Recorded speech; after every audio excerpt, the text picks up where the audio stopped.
Assalamualaikum warahmatullahi wabarakatuh. Perkenalkan, nama saya Nurul Azizah Amni dengan BP 221086-2024 dari jurusan Ilmu Komunikasi kelas C Fakultas Ilmu Sosial dan Ilmu Politik Universitas Andalas.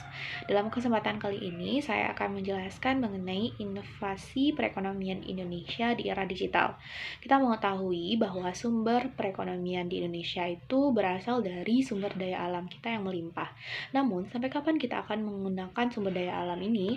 Nah, pengelolaan sumber daya alam di Indonesia juga tergolong masih belum bersifat efisien dan efektif karena masih bergantung kepada alam dan masih kurang menggunakan teknologi yang terencana.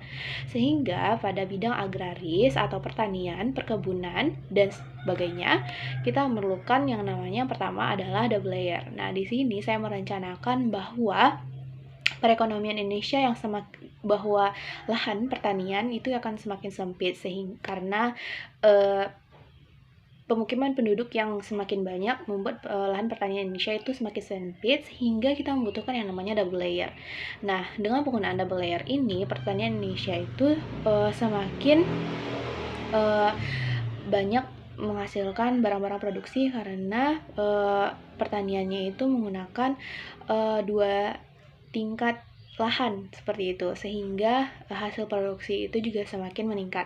Kemudian adalah penggunaan teknologi hidroponik. Nah, sebenarnya penggunaan hidroponik ini sudah ada, namun masih sedikit dari petani kita yang menggunakan teknologi ini, sehingga perlu ditingkatkan lagi karena penggunaan hidroponik ini cukup terbilang efisien karena tempatnya yang bisa memproduksi banyak barang-barang pertanian sehingga hasil produksi juga semakin meningkat. Kemudian di bidang maritim, nah kita mengetahui masih banyak dari pemerintah di Indonesia ini mengimpor garam dari luar negeri, dan ini cukup ironi karena kita merupakan negara dengan luas laut yang sangat begitu besar, namun kita masih saja mengimpor garam dari luar negeri karena hal ini dikarenakan produksi garam di Indonesia itu masih bersifat konvensional sehingga kita hanya bergantung kepada alam. Nah, sehingga solusinya di sini adalah penggunaan teknologi produksi garam yang harus ditingkatkan lagi. Kemudian juga budidaya biota laut yang terencana sehingga kebutuhan dari penduduk Indonesia itu terpenuhi. Jadi kita tidak bergantung saja kepada alam begitu.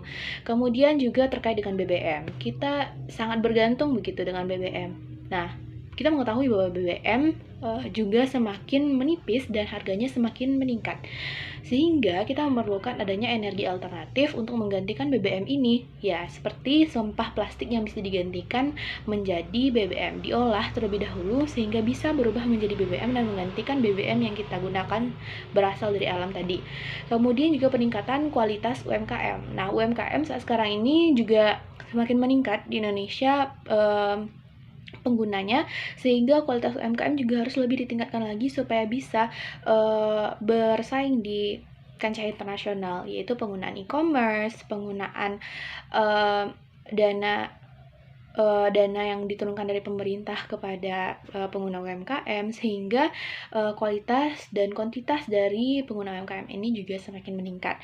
Kemudian juga ada pariwisata. Nah, karena Indonesia itu adalah negara yang juga memiliki kekayaan alam yang banyak yang membuat Indonesia itu merupakan negara yang mengandalkan pariwisatanya juga, sehingga pariwisata kita juga harus dikelola dengan lebih modern dengan menggunakan teknologi digital, ya menggunakan sosial media, kemudian dikelola oleh pemerintah dengan sangat baik, pembuatan pelayanan, sarana dan prasarana dari pemerintah juga harus lebih ditingkatkan lagi di bidang pariwisata ini. Karena kita mengetahui bahwa pariwisata di Indonesia itu juga masih banyak dikelola oleh orang-orang yang tidak memahami yang namanya iptek tadi, begitu. Mungkin itu saja yang dapat saya sampaikan. Terima kasih. Assalamualaikum warahmatullahi wabarakatuh.